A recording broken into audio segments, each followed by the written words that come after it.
Hello, this is I Do Damage and welcome back to the channel.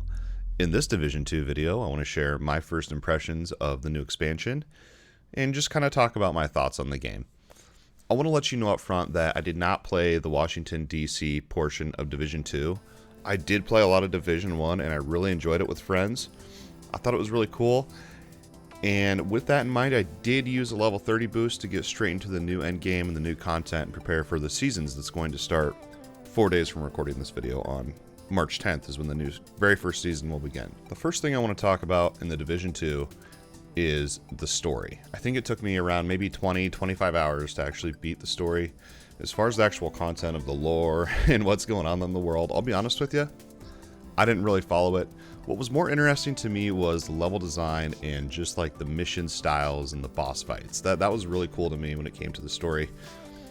Each story mission felt like its own independent dungeon in a way that you have to go through, try to not get set on fire, stuff like that. I'll try to avoid spoilers, but the majority of the story missions were exciting, interesting, and the world felt very immersive. It felt like you were actually in a place, and that kind of brings me to my next topic, and that's the world in Division 2. And this isn't just story, this is like the open world and everything. So when you first start, you can decide your own path for which zones you want to do. I think there's 4 zones in the New York expansion.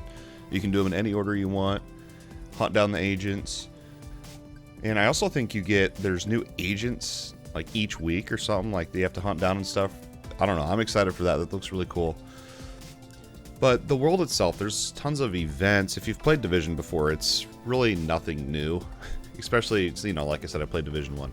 But all the events, like, there's so many little things, man. Like, the world feels really full. Like, I'll find myself trying to go from point A to point B, and I'll go do like 5 different little side things while trying to get to point B, and I get like super distracted, and I'm like, wait, I'm still not there yet, and I've already got all this other loot, or I found this event, or whatever. There's a lot, and I really like that feel of a true world that I'm in, and I think that's what makes the game really addicting, is just the world design and the level design. Now, I won't lie, trying to find the shade tech can be somewhat annoying if you're like me and you get kind of annoyed with the puzzle type deal. But basically, once you understand the 3 tricks in Division 2 for looking for the shade techs, it's pretty easy. It's basically shooting down a rope that's up on a ledge, finding a yellow cord and then linking it to the fuse box, shooting the fuse box to open the door, shooting shooting a lock off a door. But then there's another trick they like to use a lot, and that's like peeking through little holes in the wall to shoot the fuse box that I talked about and stuff. But once you figure out that those are the main ways to find the hidden treasure rooms and shade techs, it becomes pretty straightforward. Another thing I want to talk about in Division 2, and this is the combat. It's so fluid, and the game is extremely CPU intensive, which kind of sucks for me since I'm still running an i7. So when I'm streaming, I have to turn on the video settings a bit. I think I play at like medium settings, but hopefully one day I'll be able to upgrade the rig so that I can stream ultra. But the combat itself I think is pretty fun. Again, it's nothing new to the Division. It's literally the same exact thing that I remember from Division 1, which isn't a bad thing. You have your skills, your weapons, your specialization weapon. It all feels really nice. I mean, that's all I really have to say about combat. I gotta say, my favorite mob to fight in the Division 2 is the shield dudes. I love when they charge up, you just shoot them and they collapse over and then you just pop them in the head and they're down. I love fighting those. I think that's probably my #1 favorite enemy to fight. Now, that story world combat. The next thing, and this is where the game really shines for me. So if you don't know me, I love ARPGs and stats and builds. That's what I love. And they offer that in the Division 2. It's not super in-depth, but it's more in-depth than some ARPGs I've played. So that's what I want to talk about. So first of all, let's talk about crafting in the Division 2. First form of crafting, it's your crafting station, obviously. But these items they're randomized when you craft them. So I'll just make a LMG real quick just to show you. So these attributes are random, and it seems like you can get more damage on it too.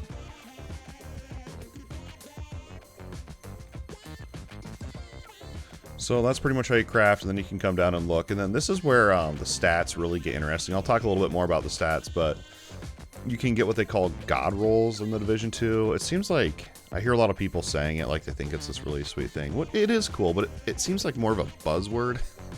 All it really means is that the stat on the item rolled the maximum value that it can. That's all a God roll is. It's not like some super special. It's the max roll for that stat. So on this item, you can see LMG damage here. You can see the bar is full, you know, what, about 70% of the way. If that was all the way full, that'd be considered a God roll. This right here would be lit up. And we'll get more into the stats here in a little bit, but that's the crafting station. And this one didn't quite turn out exactly how I want, so I'm just going to dismantle it. And hopefully get some materials. The next part of crafting, and this is what really stands out to me in the Division, is this recalibration station. I don't know if they meant to make it rhyme, but hey, it does. So you have this really reminded me of Last Epoch's crafting, where if you have an item, like let's say it has that God roll on it, that maximum roll, but the item sucks, but you want to keep that one roll, you can actually do that. You can come over here to your library, pick an item that has the stat that you want to take out, and you can just extract that one stat, and then the rest of the item will be disappeared. But I really like this crafting system since it's not randomized. You know exactly what you're getting. And to me, it makes looking through items and looking for those perfect rolls and those talents that you want and storing them in your library to swap to other pieces of gear is a really cool thing, because each of these that you get, you can then come over here and actually put onto an item and just swap it out. So let's look at this SMG. Let's say this SMG damage is 4. Let's say the gun was really good. I don't use SMGs, but if it was, and I could just swap out that 4% and upgrade it to 14%, I think you consume that replacement in the process. So this is really cool, and I really like, I already said it, but I'm going to say it again, I really like how it's not randomized. I know what I'm getting with this. The randomness comes in the other crafting thing that I showed you. So now that you know about crafting and kind of how that works on a fundamental level, I want to talk about stats, and this is a really interesting part. I knew that they existed in the Division and Division 2. I remember back in Division 1, I spent some time optimizing my build, and it was pretty rewarding, but Division 2, it seems like they've added more stats and made items feel a bit more exciting, at least from my perspective. And in all honesty, I didn't really expect the stats to be this in-depth and for me to spend so much time looking through items, but it is definitely interesting. So I like to use shotguns and LMGs, mainly because my aim is pretty horrible, but this is what I wanted to show you. So on this LMG, you can see we have a God roll here. It's a maximum roll, damage to target out of cover, 11%. And then you can see it's lit up here. So at a quick glance, you can kind of scroll through your items and see if they're God rolls or not, which is pretty interesting. And that makes kind of looking through your items pretty fun. So and you can see this one has a critical chance God roll. And then if you can get multiple God rolls on an item, that's really where it's at. The next thing I want to talk about with items is brand sets and gear sets. So if you don't know, in the Division, there's different brands of gear. And these brands come in a set of 3 that you can see on this item. This one is a Murakami Industries brand item. It gives me skill duration, repair skills, and skill damage. I pretty much have this for the skill damage. Well, actually, all 3 of those are pretty good for my build. But it's kind of interesting because you have 6 slots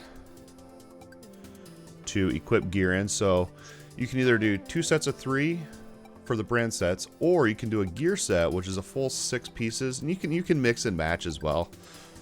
But these gear sets, what happens with these, and the reason they're a lot better, is because once you get the 4 more pieces, you actually unlock a extra talent on them.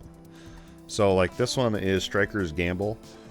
Weapon hits amplify total weapon damage up to 0.5% up to 50 times. 1 stack is lost each second. 3 stacks are lost every time you miss. So that one probably would suck for me since my aim is pretty bad. But yeah, so that kind of makes the gear sets a little bit better. I haven't really, I'll be honest with you, I've just kind of scraped the surface when it comes to optimizing builds, looking at stats, and min-maxing. I feel like there's really a lot there, at least at a glance. I want to do a follow-up once I've really dug more into the end game and kind of figured it all out, and hopefully come up with an optimized build to push some of the higher difficulty content. A few more things I want to comment on stats and gear is each item has core attributes and then attributes attached to them. So the core attribute, you can only get one on each item, and so you have to kind of balance. But your options are offensive, skill tier, or defensive, which is indicated by these colors here, so red, blue, and yellow. So you can see I have a lot of yellow. That's your skill tier. And what that means is pretty much my skills are amped up since I'm trying to do a kind of a seeker mine build because they're insanely overpowered. So let me show you this. So these are what your skill tiers actually do. You can have up to 6, and then you can overcharge it with certain exotics and certain special items in the game. I haven't found any of those yet, but it sounds pretty sweet. So these are your skill tiers. So each skill tier item you have gives you 1 tier, obviously. And I haven't found any that gives you more than +1 on an item. So all 6 of my items are reserved for skill tiers. I don't know if that's the best choice, but it seems cool to me. So the skill that I like to use here is called Seeker Mine. So you can see it tier 1, 10% damage, and you can just see it kind of goes up, and you get more mines with it too. So 6 cluster mines. I think you can even mod these too. Like, it's crazy. You can mod, I think, weapons. You can mod everything. Skills, weapons, and even some of your armor pieces you can get a extra slot on to modify. But anyway, these are your skill tiers. That's pretty much what it is, and the overcharge is through exotics. So you kind of got to decide, because since I'm doing a full skill tier build, I'm really missing out on offensive as well as armor. So I do die a little bit easier. I just beat the story. I haven't even started endgame yet, but I ramped everything up to the highest difficulty and all the map modifiers possible. So I'm probably gonna get my butt kicked. So I'll probably have to reassess. But yeah, that's pretty much how it works. So I don't know. We'll have to see. I mean, look at this, dude. This armor. Man, maybe I should go into armor. Anyway, before this turns into a theory crafting session, I'll stay focused on the video here. I love the stats on the items. I think it's super exciting and super fun to just collect almost a full inventory and just sit there for 30 minutes going through, looking at stats, figuring out what's an upgrade and what's not. Enough about stats. That's obviously my favorite part of the game. The last part I want to talk about is kind of just give a glance of the end game. And this is what I've seen from what I can tell. There's probably more to it. The very first season on Division 2, which is a new thing in the expansion, I think, actually starts here in 3 days, 14 hours from recording this video, as you can see. That puts us at March 10th. On top of that, you have these SHD or shade levels, whatever. Pretty much, it's this. They're basically Paragon levels from Diablo 3, pretty much, from what I can tell. And it's just an infinite leveling system, so... Pro tip, and also I'll say this is a thank you for watching the whole video. Little pro tip for you here, and I learned this the hard way. So when you beat the story, you unlock this watch. So if you do what I did, I try to do a lot of side stuff and kind of enjoy my time instead of just rushing story.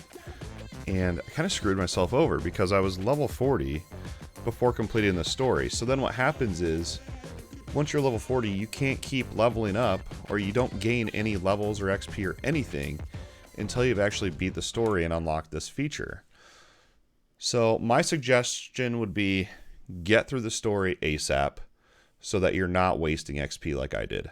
I probably have 10 hours of grinding where I just wasn't getting XP. And yeah, it was a mistake on my part, so hopefully now that you know that, it'll help you out. That's pretty much going to be it for this video. I do plan to jump into the end game and really try to optimize my build. I'm trying to do a shotgun, LMG, Seeker Mine build. So we'll see how it plays out and how long the game can keep my attention for. I really wanted to make this video. I know I don't usually make videos about shooters or anything like that. I think the last one was probably Remnant from the Ashes that I talked about. But yeah, it's really cool to see a lot of ARPG elements, which I guess Division 2 is technically an action RPG as well. So that's not really as surprising. I think it's really cool to see crafting systems that I've seen in other isometric ARPGs in the Division 2. It makes me feel right at home. I hope you enjoyed this video. As always, thanks for watching, and we'll see you next time.